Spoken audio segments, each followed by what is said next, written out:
Buenos días, iglesia. Buenos días. Colosenses 2:12. Nos dice la palabra del Señor: sepultados con Él en el bautismo, en el cual fuiste también resucitados con Él, mediante la fe en el poder de Dios que le levantó de entre los muertos. Señor Padre Santo, nuestro Dios Todopoderoso y amado, una vez más, Señor, como todos los días, nos ponemos en tus manos. Te pedimos, Señor, que seas tú guiándonos, Señor, trazándonos el camino, Señor. Ayúdanos, Señor, a vivir en ti, por ti, para ti, Señor. Guía, Señor, esta prédica del día de hoy, Señor. Que no sean, Señor, nuestros deseos, Señor, sino sea, Señor, tu palabra la que sea glorificada y alabada. Nos ponemos en tus manos, en el poderoso nombre de nuestro Señor Jesucristo. Amén. Sepultados con Él en el bautismo, en el cual también fuiste resucitados con Él, mediante la fe en el poder de Dios que le levantó de entre los muertos. Podemos decir sin riesgo a equivocarnos que este segundo capítulo de Colosenses es un fuerte llamado a desjudaizar el cristianismo, pero ante todo, un gran llamado, como toda la palabra del Señor, a poner la fe y las esperanzas en Cristo y solo en Él, como único Dios verdadero y uno con el Padre, y como único camino de la salvación. Dice Kistemaker: la herejía que el apóstol combate era una desconcertante mezcla de creencias del judaísmo y del paganismo, propagadas por hombres que probablemente se hacían pasar por cristianos, sí, y por cristianos mejores que el resto. No podemos negar que cuando escuchamos esta descripción de Kistemaker, no dejamos de pensar en la gran Babilonia, en esa mezcla entre paganismo, judaísmo y cristianismo que se ha impuesto en el mundo. El Señor, por medio del apóstol Pablo, nos llama a apartarnos de todas las tradiciones de los hombres, de todas sus vanas filosofías y huecas sus sutilezas, e ir a Cristo, en quien están escondidos todos los tesoros de la sabiduría y el conocimiento. Desde el inicio se nos ha dicho que el principio de la sabiduría es el temor de Jehová. No hay mayor conocimiento que este. Cualquier conocimiento humano y toda obra de justicia propia no son más que, como dice la Escritura, vanidad de vanidades. ¿Qué más grande entendimiento podemos tener que conocer el misterio de Dios el Padre y de Cristo? Hay que recordarle a los herejes que no hay tres dioses. La palabra del Señor es clara. Oye, Israel, Dios es uno. Por eso la Escritura nos habla del misterio. A unos es necesario recordarles que en Cristo habita corporalmente toda la plenitud de la deidad. Y a los otros también hay que recordarles desde la Escritura que es el Padre quien levanta al Hijo de los muertos, y es el Hijo quien, recibiendo todo el poder del Padre, nos da vida a nosotros, aún estando muertos en delitos y pecados. Sepultados con Él en el bautismo, en el cual fuiste también resucitados con Él, mediante la fe que es en el poder de Dios que le levantó de entre los muertos. Sepultados con Él, dice la Escritura, haciendo referencia a la entrega que hizo el Señor por quienes en Él creen, dando hasta la última gota de sangre en rescate por los pecados, el justo por los injustos. Ese es el verdadero amor, dice la Escritura, dar la vida por los amigos.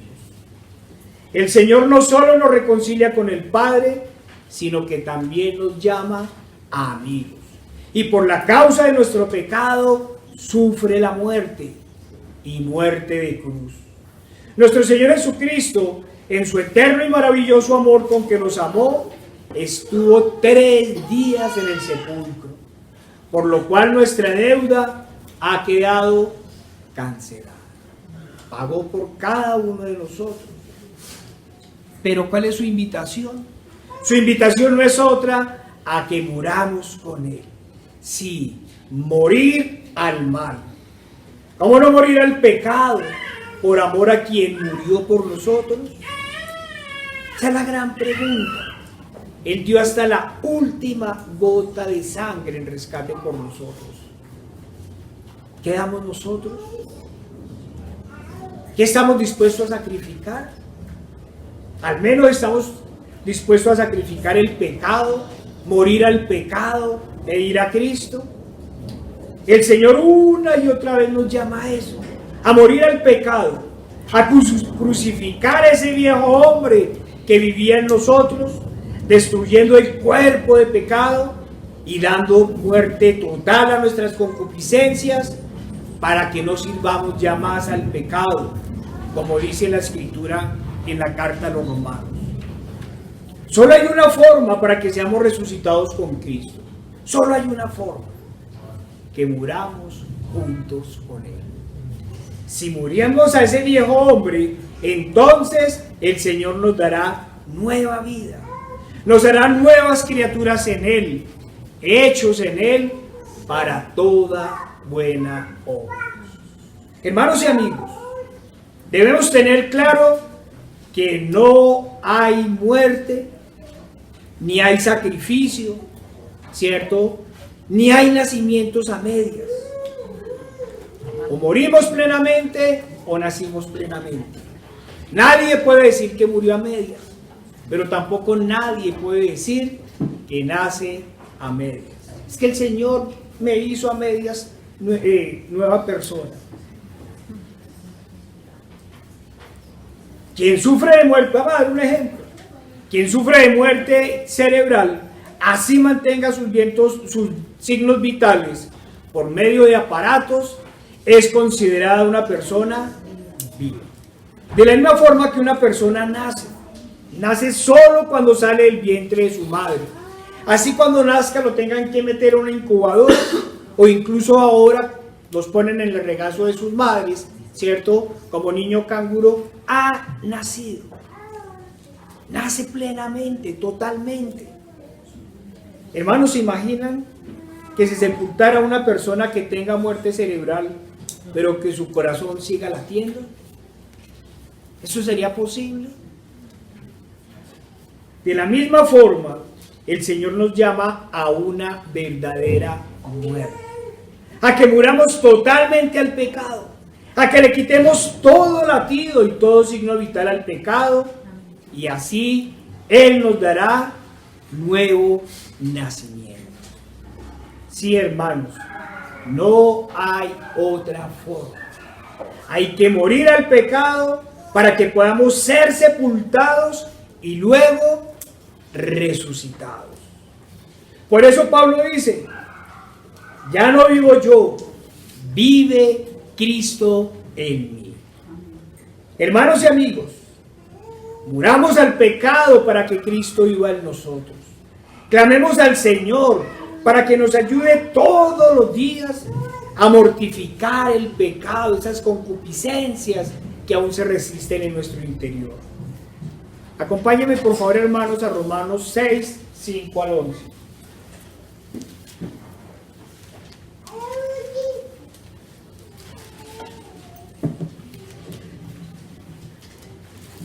Dice la palabra del Señor: porque si fuimos plantados juntamente con Él en la semejanza de su muerte, así también lo seremos en la de su resurrección.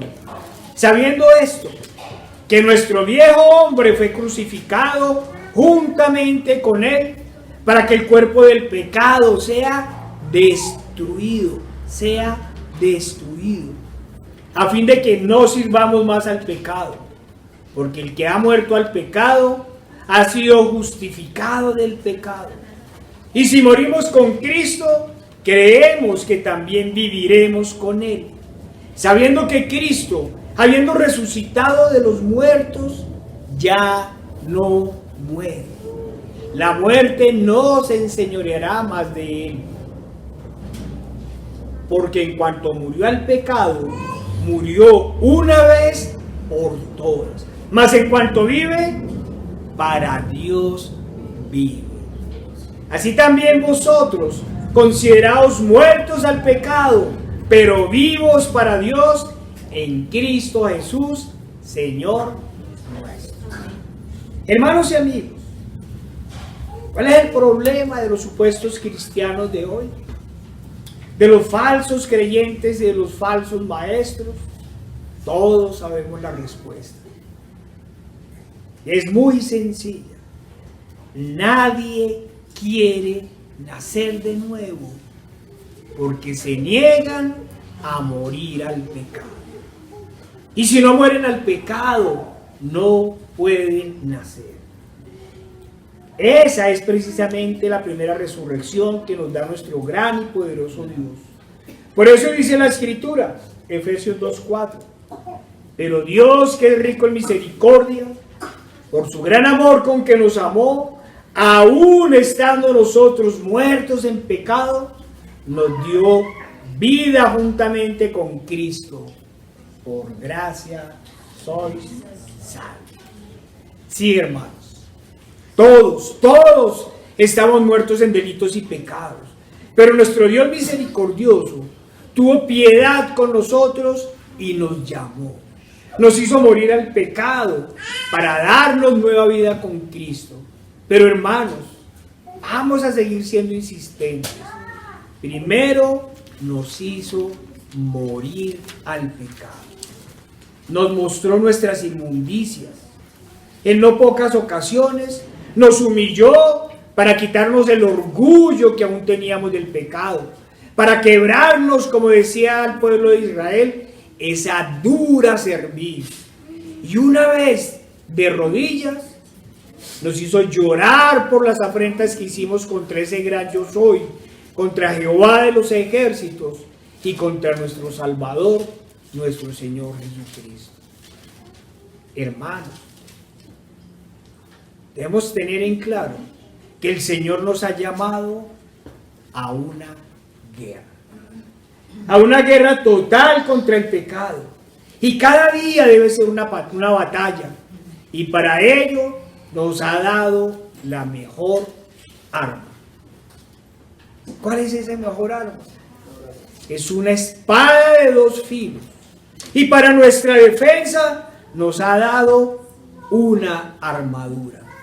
La armadura de Dios. En este caso, la táctica y la estrategia en esta confrontación son una misma.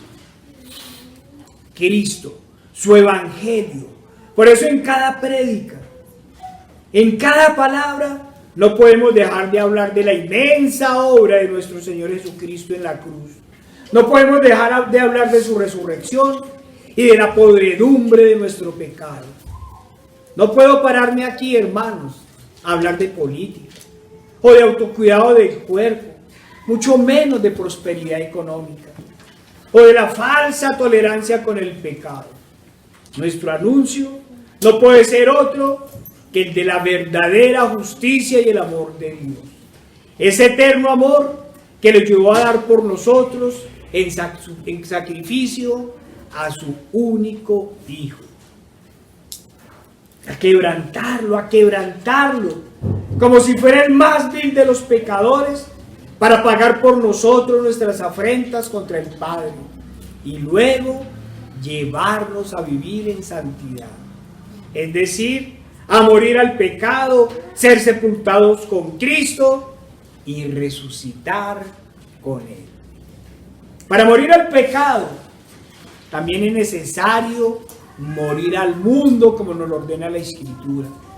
Incluso hay que morir en cosas que podríamos considerar que no somos pecado. Vayamos a Filipenses 3, 8 al 11.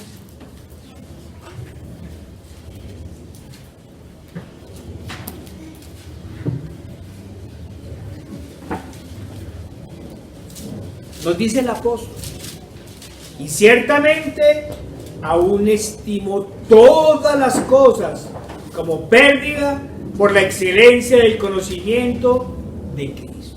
No solo está hablando del pecado, está hablando a todas las cosas, a su posición social, a su conocimiento humano. Dice: y ciertamente aún estimo todas las cosas como pérdida por la excelencia del conocimiento de Cristo Jesús, mi Señor, por amor del cual lo he perdido todo y lo tengo por basura. Mire, no solo lo ha perdido todo, sino que lo tiene por basura, para ganar a Cristo y ser hallado en Él, no teniendo mi propia justicia, que es por la ley, sino la que es por la fe de Cristo, la justicia que es de Dios por la fe, a fin de conocerle y el poder de su resurrección y la participación de sus padecimientos, llegando a ser semejantes a Él en su muerte, si en alguna manera llegase a la resurrección de los muertos. ¿Cuántos no despreciaron sus altas posiciones sociales, sus riquezas, sus profesiones y hasta su propia vida por seguir al Señor? ¿Cuántos no dieron lo único que tenían, la vida misma, por ser fieles al Señor? Pero hermanos, mientras unos lo dan todo, absolutamente todo, por amor y obediencia al Señor, otros no quieren ni siquiera abandonar su pecado. Se niegan a morir al pecado y aún así se atreven a llamarse cristianos.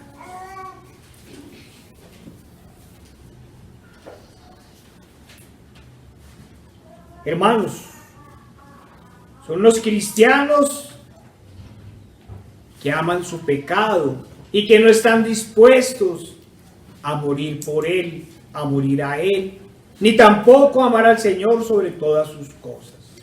¿Qué buscan entonces? ¿Qué buscan cuando se llaman cristianos? Riqueza, fama, honra, buena suerte, como los brujos y los hechiceros. Buena suerte. Hermanos, lo repetiremos hasta el cansancio. Muchos, o mejor, las muchas aguas han creído que ser cristianos se limita a un nombre, se limita a asistir a un rito, a pertenecer a una iglesia, así esta sea una sinagoga de Satanás, como dice Apocalipsis, a seguir unos pasos, a adquirir una membresía, a participar en conferencias y seminarios, incluso, como lo hemos dicho, a leer la palabra del Señor todos los días y orar todos los días. Claro que debemos orar y leer la palabra del Señor todos los días. Y ojalá la pudiéramos hacer varias veces en el día. Pero estamos diciendo que no nos debemos limitar a eso, sino que debemos ir más allá. Esto es, a morir al pecado, a creer de corazón, a clamar para que el Señor nos dé nuevo nacimiento y nos haga nuevas criaturas en Cristo Jesús. Pero no puede haber nueva vida, nuevo nacimiento, si no morimos a nuestra vida anterior. Nos dice la palabra del Señor en 1 Corintios 15:35. Pero dirá alguno: ¿cómo resucitarán los muertos? ¿Con qué cuerpo vendrán? Necio, lo que tú siembras no se vivifica, sino muere antes. Y lo que siembras no es el cuerpo que ha de salir, sino el grano desnudo, ya sea de trigo o de otro grano. Pero Dios le da el cuerpo como Él quiso, y a cada semilla su propio cuerpo. Sepultados con Él en el bautismo, en el cual fuiste también resucitados con Él, mediante la fe en el poder de Dios, que le levantó de entre los muertos. ¿Qué más nos dice esta porción de la Escritura? Que somos sepultados con Cristo en el bautismo. Ese es el significado también del bautismo. Ser sepultados con Cristo. Oh Señor, qué grandes regalos nos das por tus medios de gracia. Sí, hermanos, el bautismo es un medio de gracia que nos ayuda a acercarnos al Señor cada día más y más. Pero hermanos, es solo un medio de gracia. Claro, un medio de gracia, como hemos dicho, hermoso y maravilloso, que nos ayuda a unirnos cada día más con Cristo, a confirmar nuestra fe en Él. Pero también hay que aclarar que no es un rito mágico, como lo quieren mostrar algunos, para convertir a las personas, para el perdón de los pecados, ni mucho menos como una obra para alcanzar la salvación. Todos nosotros sabemos que la salvación es una obra plena y totalmente de Dios. Por gracia sois salvos por medio de la fe. No pocos han hecho del bautismo una gran obra de justicia propia o incluso grupal de salvación. Venden lisonjas. Si usted se bautiza en esta iglesia es salvo. Muy similar a la porción de las Escrituras que convirtieron en oración de fe. Usted hace la oración de fe y es salvo. Simples y llanas obras de justicia. Las mismas que dice el Señor, que son para Él como trapos de inmundicia. Los falsos creyentes todo lo quieren pervertir. Y desafortunadamente el bautismo no ha escapado a sus diabólicas manos. Por ejemplo, la Iglesia Católica, la Gran Babilonia, tiene como una de sus tradiciones de hombres el bautismo de niños, el cual convierten en un rito mágico por el cual decretan perdón de los pecados, salvación del infante y la matrícula a su perversa institución, pues el rito además lo convierte en miembro de dicha sinagoga. En pocas palabras, en unas iglesias se bautizan y en las otras los bautizan como obras de justicia propia. Pero nosotros tenemos claro que la única obra de justicia que nos puede dar salvación, la única que nos da perdón de pecados, es la obra de nuestro Señor Jesucristo en la cruz. Su sacrificio perfecto, su entrega voluntaria. Las personas pueden bautizarse muchas veces, hacer infinidad de obras de justicia, incluso pueden dar hasta su propia vida por el perdón de los pecados, pero su condición no cambiará en nada frente al Señor si no ponen su vida en Cristo y van a Él en fe y arrepentimiento. A pesar de su infinidad de obras que puedan hacer, si no se arrepienten de corazón y van a Cristo, tendrán que ir a condenación. La historia nos dice que incluso algunos de los que murieron como mártires no alcanzaron la salvación porque lo hicieron como una obra de justicia propia, no por la causa del Señor.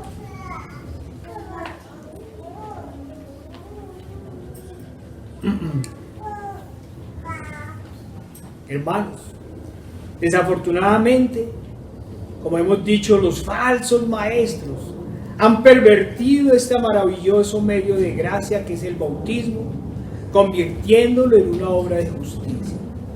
¿Qué nos dice la Escritura del bautismo? Vayamos, hermanos, a Marcos 16, 15 al 16.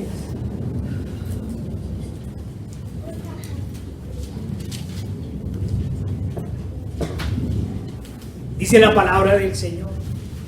Y les dijo: id por todo el mundo y predicad el evangelio a toda criatura. El que creyere y fuere bautizado será salvo, mas el que no creyere será condenado. Esas son las palabras que no creen los falsos, que no leen los falsos creyentes. Hermanos, la palabra es clara. No dice, el que fuere bautizado será salvo, sino dice, el que creyere, el que creyere. La fe es fundamental en esa carrera cristiana. Es el medio por el cual el Señor nos acerca a Él para que creamos y le amemos, le amemos. Nos dice Hebreos 11:6. Pero sin fe es imposible agradar a Dios. Porque es necesario que el que se acerca a Dios crea que le hay y que es galardonador de los que le buscan. Sin lugar a dudas, sin fe no podemos agradar a Dios. Además, ¿quién podría ser salvo si no cree que hay un Dios? O incluso podría ser salvo si creyendo en Dios considera que el Señor no le puede salvar. ¿Sería esto posible? Este es precisamente el grave pecado de la salvación por obras. Que el que supuestamente cree no confía en el poder de Dios para salvación, sino que considera que él mismo la puede alcanzar por medio de sus acciones. Si así fuera, como dice el apóstol Pablo, entonces por demás murió Cristo. Si usted se puede salvar por medio de sus obras, está diciendo que sobró el sacrificio del Señor. Este es precisamente, nuevamente voy a repetir, el grave pecado de la salvación por obras. Quienes se salvan por medio de obras y de otros intermediarios, no solo le quitan la gloria al Señor, sino que desconocen su poder, menosprecian el sacrificio de la cruz, pues el pretender salvarse ellos mismos, están diciendo que el sacrificio del Señor no fue perfecto y que ellos como hombres necesitan perfeccionarse. Se hacen más grandes que Dios. No valió, dicen, que fuera el sacrificio del justo por los injustos, del santo por los pecadores. No valieron las humillaciones del Señor, los escupitajos, las burlas, la corona de espinas, los latigazos, la ira del Padre descargada contra el Hijo. No fue suficiente el haber dado hasta la última gota de sangre por el perdón de los pecados, sino que hace falta, dicen ellos, complementar el sacrificio de Cristo con obras de justicia humana. Blasfemia es lo que es. La palabra del Señor es clara. El que creyere, el que crea que hay un Dios con poder para perdonar, el que ponga su fe en Dios, el que clame por perdón al Señor y sea bautizado, será salvo. No es al revés. El que crea y clame será bautizado. Por eso en el caso de la Gran Babilonia, el bautismo de niños no es más que una mentira y una herejía. Un niño no puede creer, un bebé no puede tener fe, mucho menos convicción de pecado. Para bautizarnos debemos tener una relación con Dios, debemos habernos encontrado con Él, debemos haberle clamado para luego confirmar nuestra fe. Eso es precisamente lo que es el bautismo, la proclamación pública de nuestra fe. Es el símbolo, la representación de haber muerto al pecado y vivir para Cristo. Hemos muerto al pecado. Hemos sacrificado ese viejo cuerpo de pecado. Aborrecemos nuestra vida pasada. Aborrecemos cada una de esas cosas que hicimos antes. Por eso, además, el bautismo bíblico es por inmersión. Cuando se va cayendo de espaldas al agua, es la representación de cuando vamos muriendo al pecado. Cuando estamos en el fondo, cubiertos por el agua, es cuando somos sepultados con Cristo. Y al salir limpios, simboliza el nuevo nacimiento. Decimos limpios, no porque el agua quite los pecados, sino porque en el Antiguo Testamento el agua era un sinónimo de purificación y de lavamiento. Esa es la otra herejía. Pretenden regar aguas mágicas, supuestamente bendecidas, que limpian de pecado y dejan a la gente inocente. Aguas mágicas. Hermanos, lo único que nos puede limpiar de pecado es la gloriosa sangre de nuestro Señor Jesucristo, dada en el sacrificio en el día de la crucifixión. Es el único sacrificio, la única obra que nos limpia de todo pecado. Vayamos a Hechos 2, 37 al 39.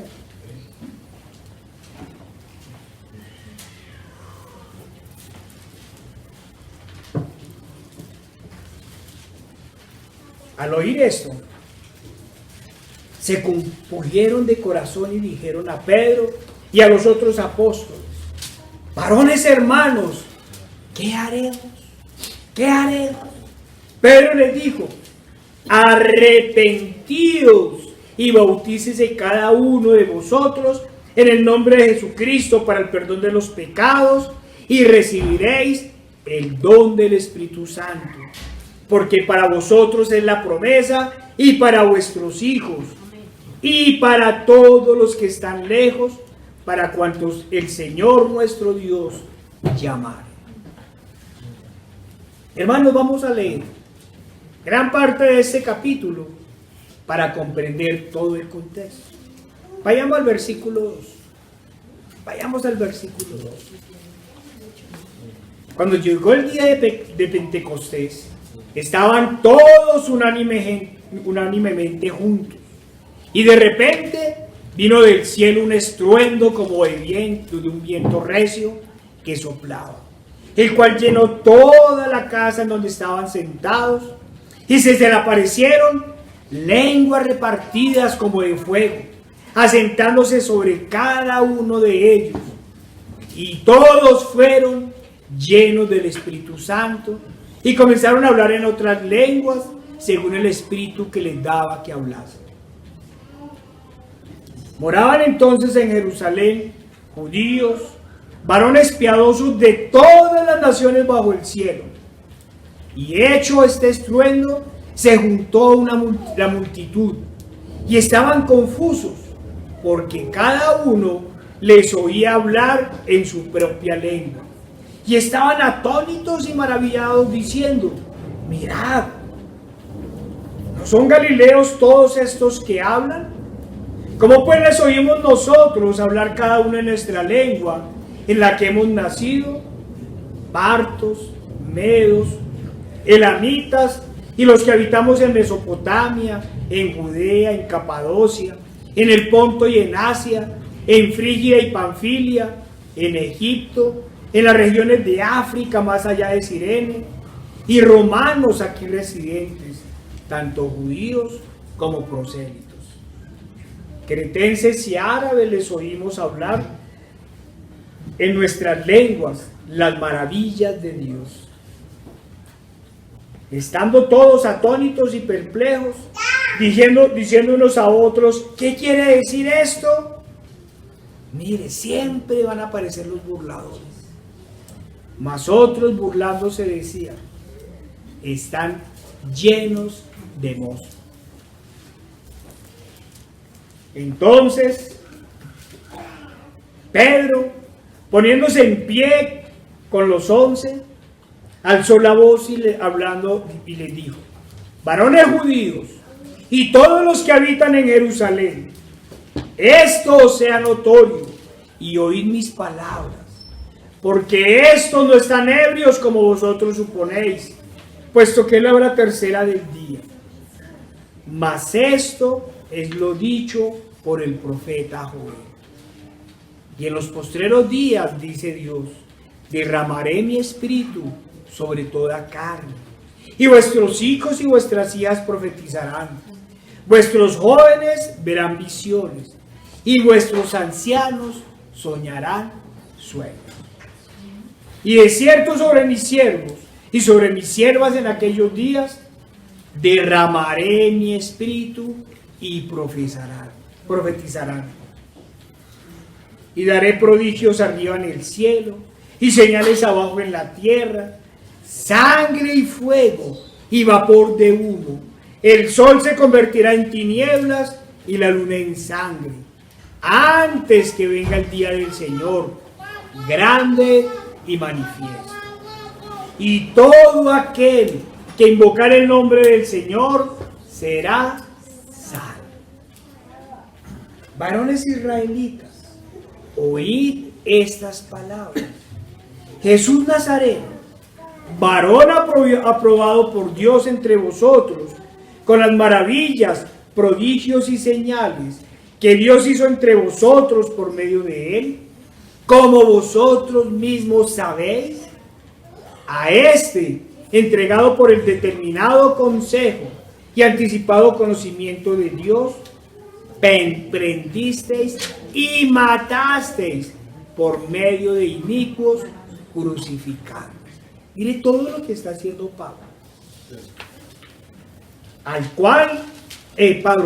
Pedro, al cual Dios le levantó, suelto los dolores de la muerte, por cuanto era imposible que fuese retenido por ella. Porque David dice de él: veía al Señor siempre delante de mí, porque está a mi diestra, no seré conmovido. Por lo cual mi corazón se alegró y se gozó mi lengua, y aún mi carne descansará en esperanza, porque no dejarás mi alma en el Hades, ni permitirás que tu santo vea corrupción. Me hiciste conocer los caminos de la vida, me llenarás de gozo con tu presencia. Varones hermanos, se os puede decir libremente del patriarca David, que murió y fue sepultado, y su sepulcro está con nosotros hasta el día de hoy. Pero siendo profeta y sabiendo que con juramento Dios le había jurado que de su descendencia, en cuanto a la carne, le levantaría al Cristo para que se sentase en su trono. Viéndolo antes, habló de la resurrección de Cristo, que su alma no fue dejada en el Hades, ni su carne vio corrupción. A este Jesús resucitó Dios, de lo cual todos nosotros somos testigos. Así que, exaltado por la diestra de Dios y habiendo recibido del Padre la promesa del Espíritu Santo, ha derramado esto que vosotros veis y oís. Porque David no subió a los cielos, pero él mismo dice: dijo el Señor a mi Señor, siéntate a mi diestra hasta que ponga a tus enemigos por estrado de tus pies. Sepa pues certísimamente toda la casa de Israel, que a este Jesús, a quien vosotros crucificasteis, Dios le ha hecho Señor y Cristo. Mire cómo una y otra vez les muestra el pecado que vosotros crucificasteis. Ahora sí nos dice la Escritura. Al oír esto, se compungieron de corazón y dijeron a Pedro y a los apóstoles: varones hermanos, ¿qué haremos? Pedro les dijo: arrepentidos y bautícese cada uno de vosotros en nombre de Jesucristo para perdón de los pecados y recibiréis el don del Espíritu Santo. Hermanos, este discurso y el de Esteban son los máximos resúmenes, por decirlo así, del Evangelio, de la historia de la salvación. Mire cómo comienza el del Antiguo Testamento, ¿sí? Y comienza a narrarle las promesas de Dios desde la Escritura hasta la resurrección del Señor. Por eso dice: al oír esto, se compungieron de corazón. Es decir, al escuchar y comprender el Evangelio, al serles dada la fe. Recordemos que la palabra del Señor nos dice que la fe es por el oír y el oír por la palabra de Dios. Cuando la palabra del Señor llega al corazón, cuando su Evangelio llega a lo más profundo del ser, el Señor otorga la fe. Es imposible creer sin escuchar la palabra del Señor. Es imposible tener una verdadera fe sin que la palabra del Señor haya tocado nuestros corazones. Observemos, hermanos, no voy a decir el orden, sino las condiciones que da el Señor para otorgarnos la salvación. La pregunta aquí es muy similar a la que se hizo el carcelero en Hechos 16. ¿Qué haremos? ¿Qué haremos?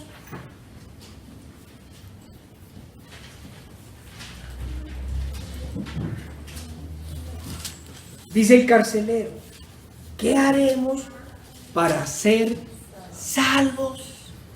Han escuchado la palabra, la han entendido. ¿Qué haremos para ser salvos? En este caso la respuesta de Pedro es contundente: arrepentíos, arrepentíos y bautícese cada uno de vosotros en el nombre de Jesucristo para el perdón de los pecados y recibiréis el don del Espíritu Santo. La respuesta, como ha sido siempre, es la misma: cree, arrepiéntete y bautízate. Esas son, como hemos dicho, las condiciones. Cree en Dios, establece una relación con Él, arrepiéntete, muere el pecado y bautízate. La palabra del Señor es clara: sin arrepentimiento no hay perdón de pecado. Porque todos quedaron compungidos de corazón, porque vieron realizada la promesa que venía desde antes, porque conocieron a Cristo cuando comprendieron su obra en la cruz y vieron su poder en la resurrección. Cuando el Evangelio tocó su corazón, cuando la palabra de Dios se hizo vida en ellos. Por eso se compungieron y lloraron. Hermanos, como hemos visto en un estudio que hemos venido haciendo sobre el formalismo, la verdadera fe es la que llega al corazón. Es la que se produce cuando la palabra del Señor llega a lo más profundo de nuestro ser. Dice Hebreos 4:12: porque la palabra de Dios es viva y eficaz, y más cortante que toda espada de dos filos, y penetra hasta partir el alma y el espíritu, las coyunturas y los tuétanos, y discierne los pensamientos y las intenciones del corazón. ¿Ha llegado la palabra del Señor a su corazón? ¿Ha partido los tuétanos internamente? ¿Ha partido esa dura cerviz que traíamos? Hermanos, no hubo en esa época, ni puede haber bautismo sin la predicación del Evangelio y sin arrepentimiento. Todos los casos que se mencionan en la Biblia lo muestran claramente. Se compungían de corazón y comprendían la palabra, comprendían la obra de Cristo en la cruz, dice el Evangelio, y le hablaron la palabra del Señor a él y a todos los que estaban en su casa. En este orden de ideas, podemos preguntarnos, frente a la falsa doctrina de bautizar a los niños, ¿en qué momento le predican la palabra del Señor a un bebé recién nacido? ¿O a los infantes antes de bautizarlos en Babilonia? ¿En qué momento el infante se arrepiente? ¿Y de qué se arrepiente? Como diría Pablo, mentirosos y contumaces. ¿Y qué podríamos decir de las no pocas iglesias protestantes que han limitado el bautismo a un curso de preparación realmente muy general y en no pocas oportunidades muy numeroso, en donde los pastores ni siquiera conocen a los que se van a bautizar? Curso, todos se inscriben y ahí está evaluación.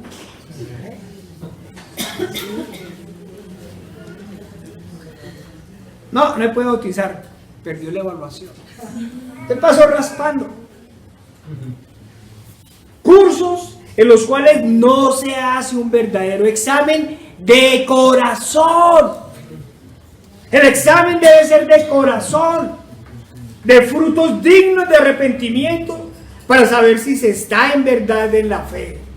En cambio de ello, como dije ahorita, hacen exámenes, pruebas escritas, para saber si aprueban el curso. Y no estamos diciendo que no se deba preguntar por la palabra del Señor. Lo que estamos diciendo es que la palabra del Señor no se dicta, se predica. Se predica. Es decir, se lleva hasta lo más profundo del corazón y no se queda solo en el intelecto. ¿Cuántas iglesias no bautizan a todo el que alce la mano sin el más mínimo discernimiento? ¿Acaso esto no constituye otra forma de repartir lisonjas? El bautismo, como toda imposición de manos, no se puede hacer a la ligera. Claro que se debe hacer con un acompañamiento a quien se va a bautizar, pero más que un curso o un seminario, hay que hacer una preparación espiritual. Espiritual. La palabra debe ir a lo profundo, al corazón. Si bien es claro que cuando alguien se va a bautizar, hemos dicho, es necesario hacer un acompañamiento para fortalecer su fe, para que conozca el significado profundo y total del bautismo. No en pocas iglesias, esta acción, como decimos, deja de ser un acompañamiento espiritual para convertirse en un cursillo, en una información, en un aprendizaje memorístico de versículos, sin ir a la comprensión, sin ir al corazón. Claro, hermanos, ojalá pudiéramos memorizar toda la Escritura, pero también debemos mirar si todo ello llega a nuestro corazón y nos hace morir al pecado. Hay que ver, hermanos, si la semilla ha muerto y luego ha dado fruto. Pero también hay otras iglesias que, si bien no bautizan niños para supuestamente darles salvación o mojarlos con aguas mágicas hechizadas, lo hacen como si fuera una especie de marca o de símbolo para presentarlos como pertenecientes a la familia de Dios. Alguien hacía una comparación de ello como si fuese una especie de circuncisión. Pero sin lugar a duda, ello tampoco tiene sustento bíblico. Pues cuando miramos todo el contexto de la cita, como se dijo al principio, vemos que una de las tareas precisamente del apóstol Pablo es desjudaizar el cristianismo y evitar que se sigan contradicciones llenas de obras de justicia. La escritura es clara. La verdadera circuncisión es la que se hace por medio del Espíritu de Dios y no por mano humana. Esa circuncisión del corazón es hecha por la mano misma de Dios. No podemos, hermanos, seguir trayendo fuego extraño a la iglesia. Ya tenemos demasiado con sus celebraciones vanas. Ni tratar de instaurar lo que el Señor ha desechado. Claro que es necesario presentar a los niños en la iglesia y orar por ellos, pero no podemos imponer marcas o ritos humanos.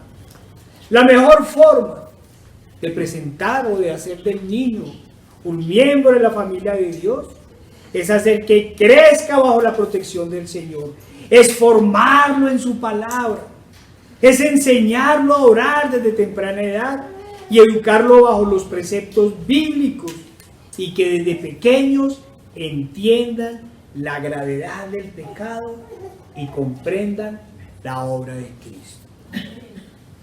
Dice Proverbios 22:6: instruye al niño en su camino y aun cuando fuere viejo no se apartará de él.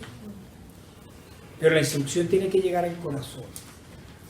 Si la instrucción queda solo en la mente, hermanos, ya lo hemos vivido en carne propia. Lo hemos vivido. Abandonan la iglesia, abandonan a sus padres y se van al mundo. Eso hablamos estos días. Alguien me estaba diciendo en estos días: sí, yo sé que mis hijos ya no van a la iglesia. No, solo no van a la iglesia. Ya es cierto, ya claro. Abandonaron a la iglesia y se fueron al mundo. Están en el mundo. No demos lisonjas, no mintamos. No tratemos de engañar a los demás. Nosotros podemos engañar a los demás, pero nunca podremos engañar al Señor. Él sí conoce nuestros corazones. Él sí discierne nuestros pensamientos. Hermanos, la palabra nos debe llegar al corazón. La palabra debe romper esa dura cerviz que tenemos. La palabra debe lograr hacer que seamos conscientes de la gravedad del pecado. En esta sociedad, no, yo tuve una equivocación. Robé a mi empresa, traicioné a mi esposa. No, usted no tuvo una equivocación. Usted pecó. Usted pecó. Usted tuvo una equivocación si alguien lo engañó y usted firmó por un engaño. Cuando se dieron cuenta, usted está preso. Me equivoqué. Fui engañado. Pero cuando yo obro a conciencia, no es una equivocación, es una desobediencia a Dios, es una rebelión contra Dios y es un pecado. Las equivocaciones son otras. Usted se equivocó, hizo algo, alguien malinterpretó y ¡fum! Usted terminó en un problema terrible, pero ¿a qué horas? Hice tal cosa inocentemente. Pero nadie inocentemente asesina. Nadie inocentemente viola. Nadie inocentemente comete adulterio. No, eso no es una inocencia. Hay toda una planeación. Se piensa, se conserva el pecado. Muy diferente es cuando usted lo engañaron los ojos Y usted de una vez, Señor, perdóname, y usted corre la mirada, es diferente. La palabra del Señor dice que es un pecado por hierro, pero usted cayó en cuenta. Y de una vez pide perdón. Lo otro es pecado, no nos digamos mentiras. Sepultados con Él en el bautismo, en el cual también fuiste resucitados con Él, mediante la fe en el poder de Dios que le levantó de entre los muertos. Hermanos, a pesar que ya lo hemos hablado una y otra vez, como una y otra vez, el gran yo soy, Jehová de los ejércitos, le recordaba al pueblo cuando lo sacó con poder de Egipto, cuando los sostuvo 40 años en el desierto, cuando les entregó en heredad la tierra prometida.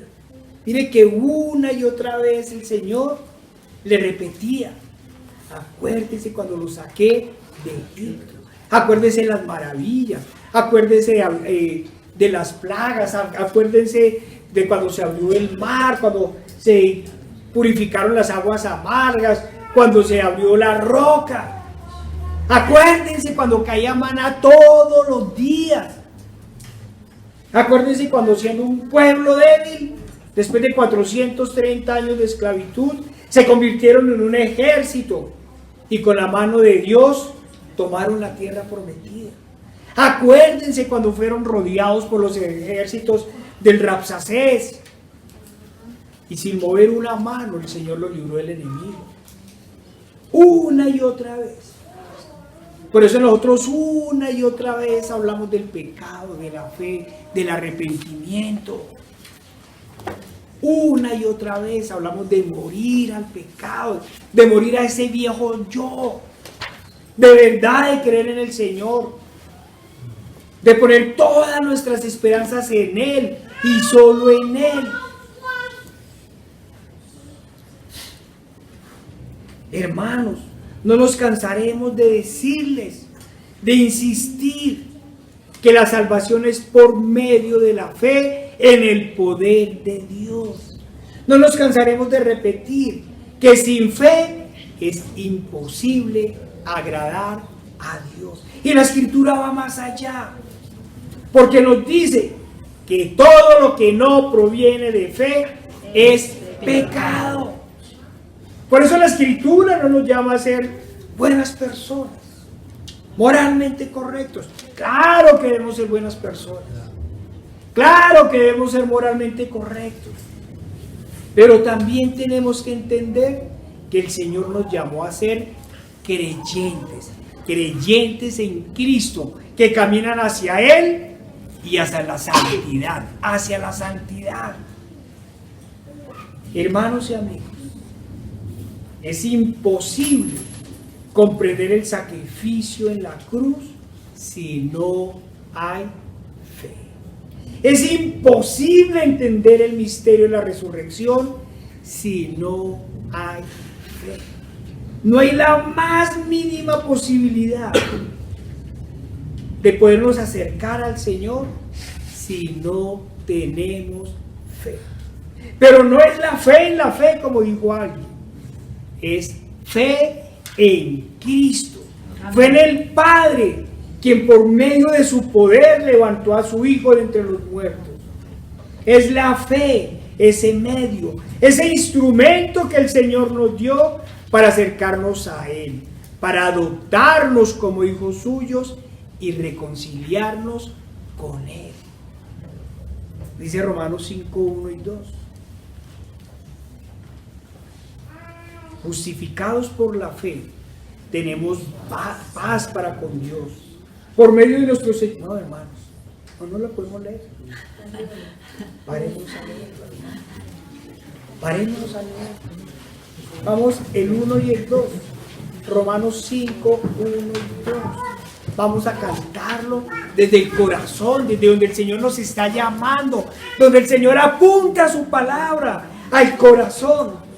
Hermanos, justificados pues con la fe, tenemos paz para con Dios.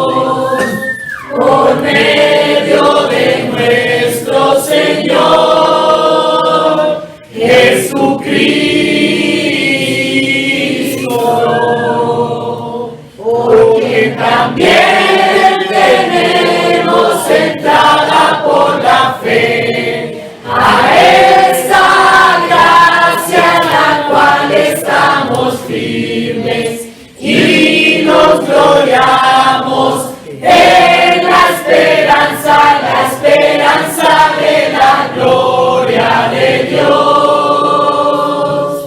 Y no solo esto, sino que también nos gloriamos en las tribulaciones, sabiendo que la tribulación produce paciencia, y la paciencia prueba, y la prueba esperanza. Hermanos, hermanos, hemos creído en Cristo, creemos en su obra en la cruz, creemos que el Padre lo levantó de los muertos y le dio toda autoridad en los cielos y en la tierra. Conocemos la palabra del Señor y creemos en ella. Creemos en ella a través de su evangelio, y a través de él hemos visto la gravedad del pecado. Hermanos, ¿hemos muerto al pecado? Si hemos muerto al pecado, es hora de ser sepultados con Cristo y resucitados en él. Amén. Señor Padre Santo, nuestro Dios todopoderoso y amado, mira, Señor, te damos gracias por esta palabra. Señor, te pedimos, Padre, aumentanos la medida de fe que nos has dado, Señor. Danos fe, Señor. Esa fe que mueve montañas, Señor. Esa fe que levanta muertos. Esa fe, Señor, que expulsa demonios, Señor. Danos esa fe, Señor, para poder morir al pecado, Señor, y vivir para ti. Te lo pedimos en el poderoso nombre de nuestro Señor Jesucristo. Amén.